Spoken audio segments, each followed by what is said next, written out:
Well, thank you very much. Everybody thought I was going to California. I said, no, I'm stopping in North Carolina first because they've been abused by what's happened. I mean, it's terrible. It should have been done. It should have been, a lot of things should have happened that didn't happen. So we're here. We're going to fix it out. We're working with the gentleman behind me, and you know who they are, and we're going to fix it.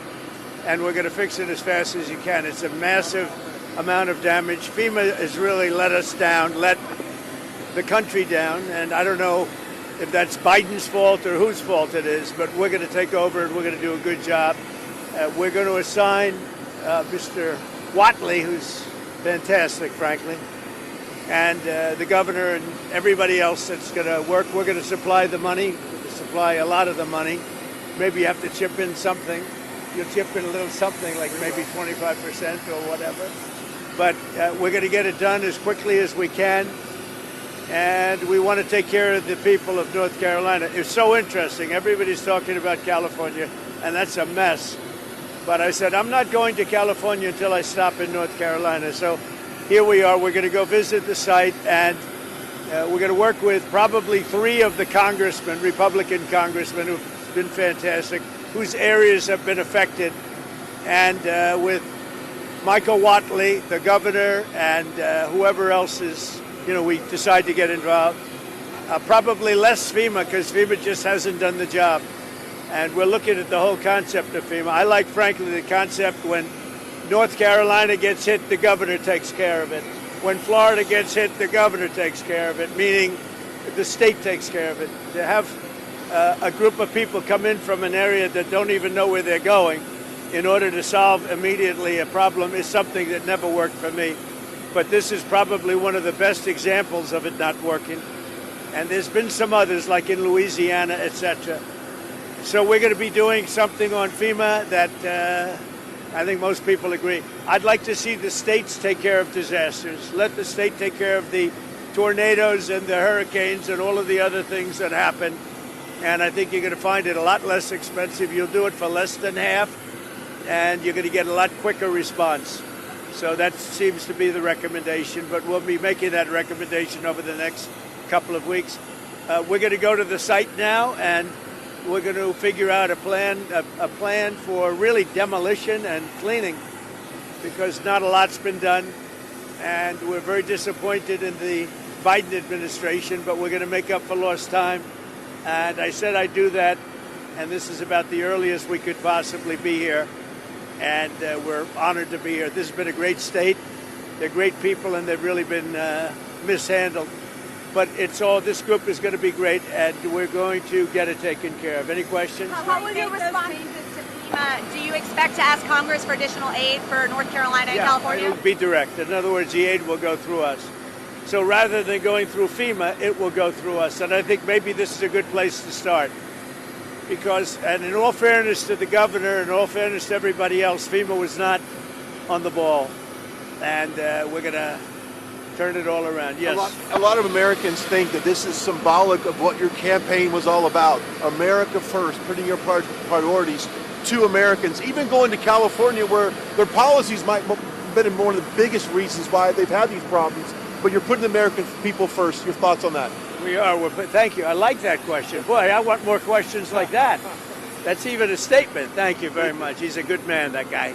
And he's also a very professional reporter, I have to say. Thank you very much. Yeah, we're putting America first. We're putting, in this case, North Carolina and California. We're going to do a good job in California. That is a disaster like, I don't know if we've ever seen anything like it, frankly. They say the biggest in the history of California. I think, has anything bigger than that happened in the whole country ever?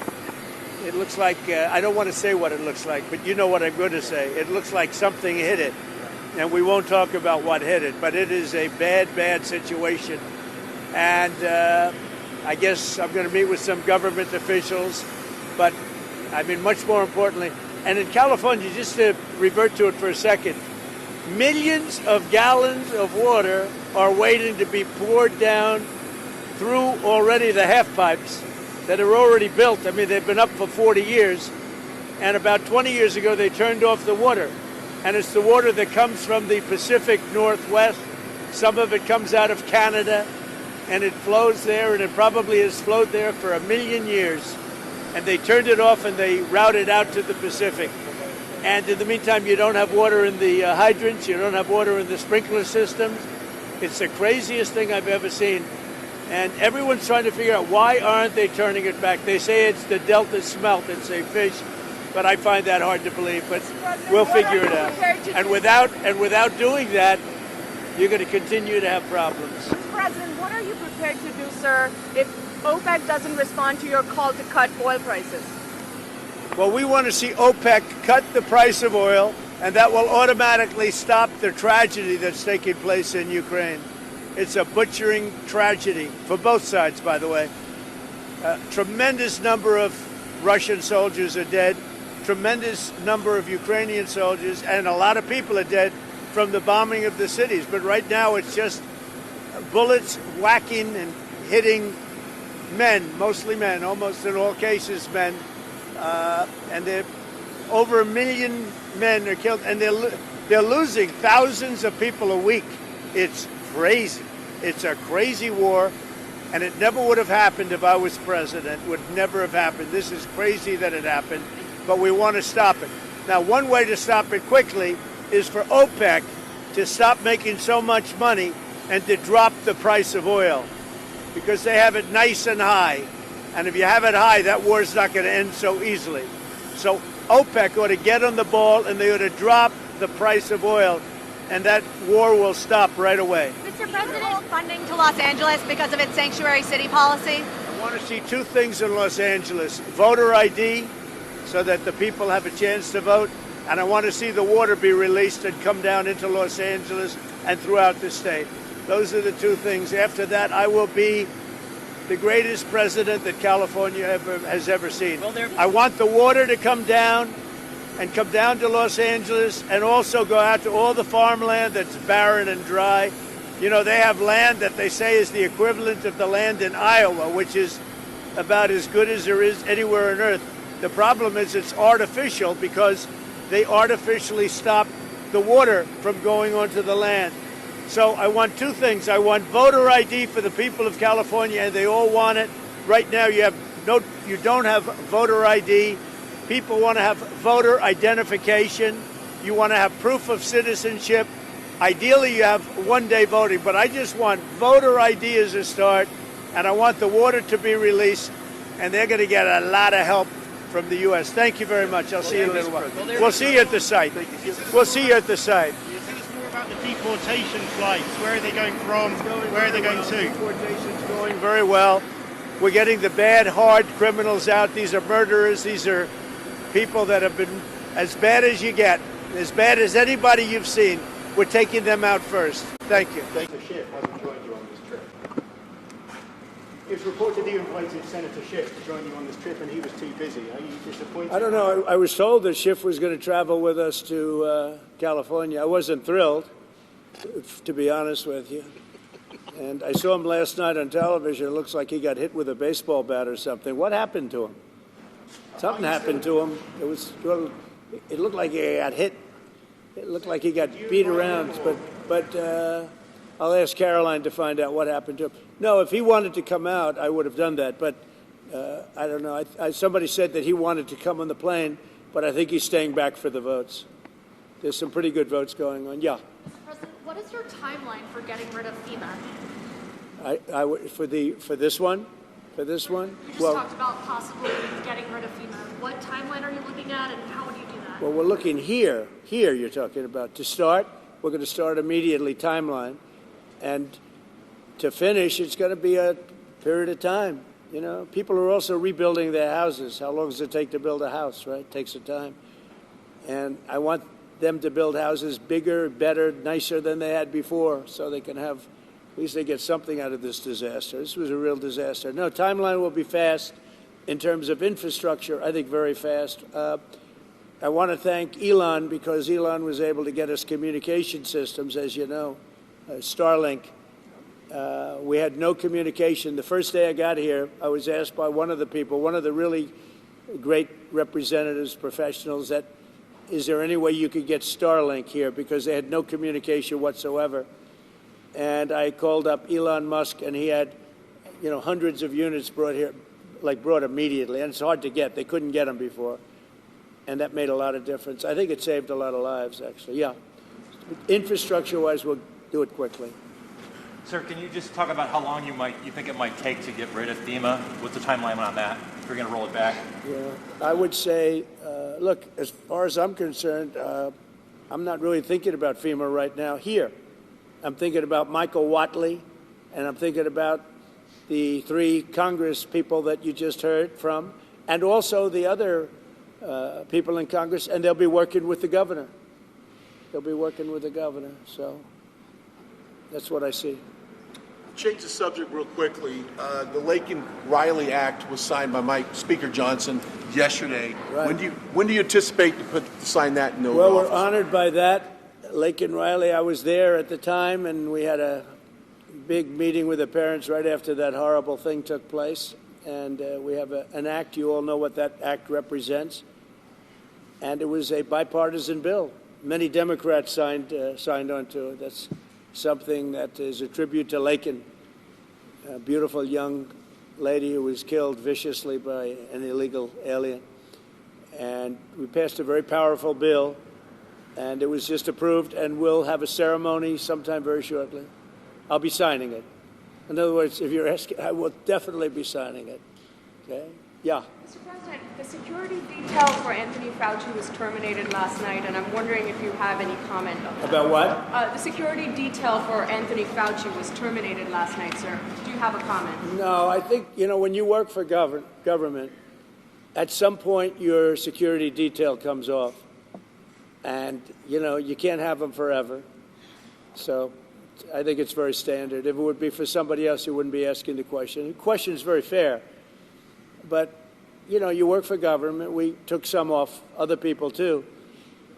But you can't have a security detail for the rest of your life because you worked for government. Is this taken off, sir? Yeah, we'll see what happens. Would you feel partially responsible if something were to happen to, say, Dr. Fauci No. or John Bolton? No. They all made a lot of money. They can hire their own security, too. All the people you're talking about, they can go out. I can give them some good numbers of very good security people. They can hire their own security. They all made a lot of money. Fauci made a lot of money. They all did. So if they, felt that strongly, I think that certainly I would not take responsibility. Now, North Carolina is a state that relies on trade and manufacturing. Are you going to have an announcement on new tariffs coming soon? Is there a timeline now? Yeah, the tariffs are going to make our country rich. We're going to be a rich, rich country very soon. Tariffs are going to make it rich, and competence. We have common sense, competence, and tariffs. The word tariff is one of the most beautiful words in the dictionary. Now, Jonathan Reynolds, the business secretary of the United Kingdom, said that there's an even trade between the U.S. and the U.K., so they shouldn't have tariffs. Does trade imbalances or a balanced trade affect tariffs and your decisions? Yeah, unbalanced and balance, and also deficits. Like with Canada, we lose $200 billion a year with Canada. That's because we allow them to make cars. We allow them to take lumber. We don't need their cars. We don't need their lumber. We don't need their food products because we make the same products right on the other side of the border. It's sort of crazy. So we've just allowed that, bad management has allowed it over the last 4 years in particular to become very imbalanced. And I said I call him Governor Trudeau, but he's Prime Minister Trudeau when he was Prime Minister. I asked him, why would we do that? Why? And he was unable to give me an answer. He said, I don't know. And I said, do you think it's fair that we're paying $200 billion to keep Canada going? And what would happen, I asked him, what would happen if we didn't do that, if we didn't subsidize Canada? He said, we'd be a failed nation. And I said, then you should be a state. Because why are we paying all of that money to Canada when, we could use it ourselves, right? So we take care of their military. We're going to order about 40 Coast Guard big icebreakers, big ones. And all of a sudden, Canada wants a piece of the deal. They say, why are we doing that? I mean, I like doing that if they're a state, but I don't like doing that if they're a nation. Also, they've been very nasty to us on trade. Historically, Canada has been very, very bad to us, very unfair to us on trade. So we'll see how it all works out. The United Kingdom I might would be in a love better to see spot. Canada be the 51st state. The Canadian citizens, if that happened, would get a very big tax cut, tremendous tax cut, because they're very highly taxed. And you wouldn't have to worry about military. You wouldn't have to worry about many of the things. You'd have better health coverage. You'd have much better health coverage. So I think the people of Canada would like it, if it's explained. But just to start off, they'd have a massive tax cut, and they'd have a lot more business, because then we'd let business go to Canada routinely, and there'd be no tariffs. If we did that, there'd be no tariffs. So the United Kingdom might be in a better spot then. Reverend Franklin Graham has been a great asset to the state. Talk a little bit about the way Samaritan Purse has helped North Carolina. Yes, once again, the first. Reverend Franklin Graham has been a big part of Samaritan Purse and their aid to North Carolina. Just want to get your thoughts on that. Franklin Graham has been a big asset to the state. His father was a big asset to the state, to the country, both of them. I just think this. I think Franklin and other people that are doing what Franklin have done. But I've known Franklin so long. He was at the inauguration. He made a speech, beautiful prayer. He does a great job. And we made a big donation, and it was money well spent. Sometimes you make donations, it's not well spent. He's done a great job here. He's done a really great job. So I want to thank you. We're going to the site now, and one of the sites, and I think for those that haven't seen it, you won't even believe it, but not enough work was done. We'll get it done fast. And I can speak for the Republican congressman. We're going to knock it out, right? We're going to knock it out. And I think we take it very personally, because North Carolina was very unfairly treated, very, very unfairly treated. And it was obvious. It was too obvious. And we're going to make up for lost time. So thank you to the people of North Carolina. Thank you, everybody.